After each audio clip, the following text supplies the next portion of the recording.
তৃণমূল কংগ্রেস তারা বলছে যে আমরা অপরাধীর শাস্তি চাই।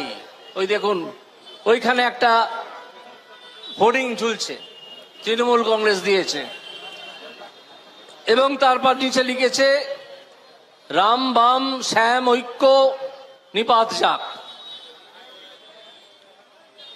তোমরা দোষীর শাস্তি চাইছো, তোমরা তো দোষীকে আড়াল করে দিয়েছো, এর মধ্যেই আড়াল করে দিয়েছো।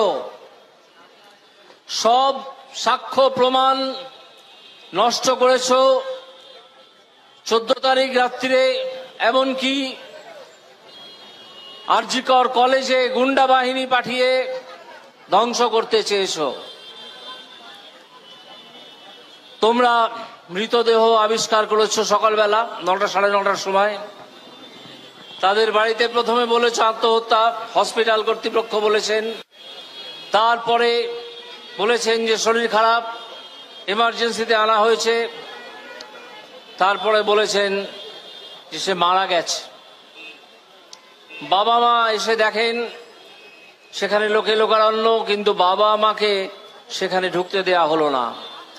তাদেরকে বসিয়ে রাখা হলো 3 ঘন্টা। আপনি ভাবুন, এক ভদ্রমহিলা, এক ভদ্রলোক তার মেয়ের মৃতদেহটা দেখতে চাইছেন, তাকে বলা হলো এখন নয়, এখন তদন্ত চলছে। আরে তোমরা তো এফআইআর করেছো রাত্রি 11:30টায়, ডেড বডি পুড়িয়ে দেবার পরে। সকালবেলা কি তদন্ত করছিলে? আর এর মধ্যেই আপনারা নিশ্চয়ই সোশ্যাল মিডিয়ায় দেখেছেন যে ঘরে মৃতদেহটা রাখা ছিল, এখন প্রশ্ন উঠছে আদৌ সেই ঘরে খুনটা হয়েছিল কিনা। সেই মৃতদেহ রাখা ঘরে বহু মানুষের ভিড়, সবাই ঢুকতে পারছিল, শুধু মেয়েটির বাবা এবং মাকে আটকে দেওয়া হয়েছিল। কেন? কেন? এর উত্তর না দিচ্ছে পশ্চিমবঙ্গ সরকারের স্বাস্থ্য দপ্তর বা হসপিটাল, না দিচ্ছে পুলিশ। ষড়যন্ত্রের শুরু তার আগেই। মেয়েটিকে মেরে ফেলা হবে এটা বেশ কয়েকজন জানতেন এবং সেই অনুযায়ী পরিকল্পনা সেদিন রাত্রে তৈরি করা হয়েছিল। আচ্ছা আপনারা বলুন তো, যারা এখানে উপস্থিত আছেন, যে একটি মেয়ে 36 ঘন্টা ডিউটি করছিল, একজন টানা 36 ঘন্টা ডিউটি করবে কেন? টানা 24 ঘন্টা মানে একদিন, তারপরেও 12 ঘন্টা মানে 1.5 দিন টানা ডিউটি করবে একটি মেয়ে বা যে কোনো লোক।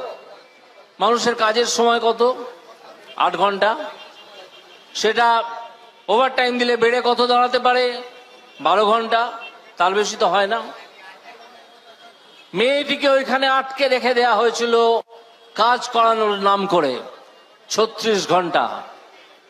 যখন সে ক্লান্ত হয়ে তার কর্তব্য অনেকটাই পালন করে ওপরে গিয়ে শুয়েছে 4 তলায়, তখন যে দুষ্কৃতীদের আলাদা করে রেখে দেয়া হয়েছিল তার উপর নারকীয় অত্যাচার করার জন্যে এবং খুন করার জন্যে, কারণ সেই মেয়েটি অনেক গোপন কথা জেনে ফেলেছিল, তাদেরকে পাঠিয়ে দেয়া হয় সেখানে। না হলে কে জানবে মেয়েটি কোথায় আছে? যাকে ধরা হয়েছে সেই ছেলেটির নাম সঞ্জয়। তার বন্ধুদের কাছে তার পরিচিত নাম হচ্ছে তারকাটা সঞ্জয়। তারকাটা কাকে বলে আপনারা জানেন? যার কাজকর্মের কোনো ঠিক থাকে না, কোনো তালজ্ঞান নেই, সেই তারকাটা সঞ্জয় এখন জানা যাচ্ছে যে একজন রোগীকে নিয়ে হসপিটালে এসেছিল, এসে একতলায় বসে তার স্যাঙারদের সঙ্গে মদ খাচ্ছিল। তার আগে সে 3টে প্রস কোয়ার্টার ঘুরে এসেছিল তার শরীরের ক্ষুধা মিটিয়ে। এইবার খুনটি হয়ে যাবার পরে তাকে ওপরে পাঠিয়ে দেয়া হয় যে সঞ্জয় যা, তোর জন্য জিনিস রাখা আছে।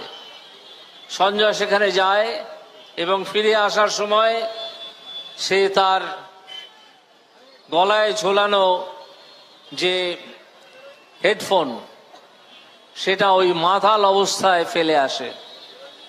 পুলিশের কাছে সেটাই হয়ে দাঁড়িয়েছে বিরাট বড় এক সাক্ষ্য, বিরাট সাক্ষ্য যে ওই হেডফোন থেকেই প্রমাণ হয়ে গেল যে ওই সঞ্জয় রেপটা করেছে। বাকিটা কি হলো? বাকিটা যেটা হলো, তদন্তের সব সাক্ষ্য প্রমাণ পুড়িয়ে ফেলা হলো, লুকিয়ে ফেলা হলো, নষ্ট করে দেয়া হলো। আর মমতা ব্যানার্জি কি করলেন? বসে বসে নির্দেশ দিতে থাকলেন। মেয়েটিকে দেখতে দেয়া হলো তার বাবা মাকে 3 ঘন্টা পরে। সে এক বিভৎস দৃশ্য তারা দেখলেন। এখন দেখা যাচ্ছে মেয়েটিকে ঢাকা ছিল বিভিন্ন সময় বিভিন্ন রকমের চাদরে। একজন ফরেনসিক বিশেষজ্ঞ এর মধ্যেই বলেছেন যে প্রথম চাদরটাই রেখে দেওয়া উচিত ছিল, সেখান থেকে অনেক চিহ্ন পাওয়া যেত। সেটা পুলিশ বলেছে যে লাল রঙের চাদর, সেটা নাকি সিবিআই এর হাতে তুলে দেওয়া হয়েছে। ইদানিং পুলিশ অনেক মিথ্যে কথা বলছে, সত্যি মিথ্যে কিছুই জানা যায় না। আর সিবিআই মুখে কুলুপ এঁটে আছে, তারা তদন্ত চালাচ্ছে বলে বলছে। তারপর মেয়েটিকে বাবা মায়ের সামনে দিয়ে পা ধরে টানতে টানতে নিয়ে যাওয়া হলো একটা স্ট্রেচারের কাছে। সেখান থেকে স্ট্রেচারে তুলে তাকে নিয়ে যাওয়া হলো হসপিটালে।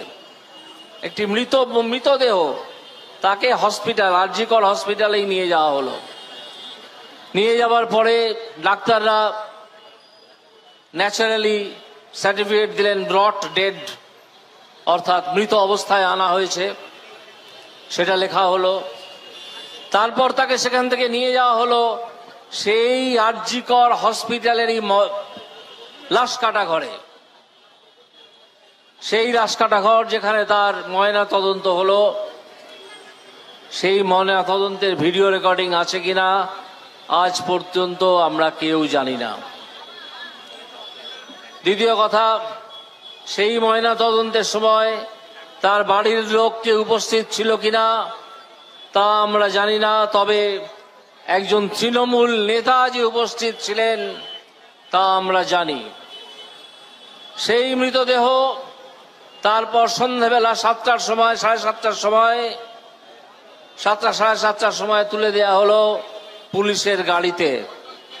পুলিশ বাবা মাকে অন্য একটা গাড়িতে নিয়ে বিচ্ছিন্ন অবস্থায়, মৃতদেহের সঙ্গেও যেতে দেয়নি, নিয়ে চলে গেল শ্মশান ঘাটে দাহ করার জন্যে।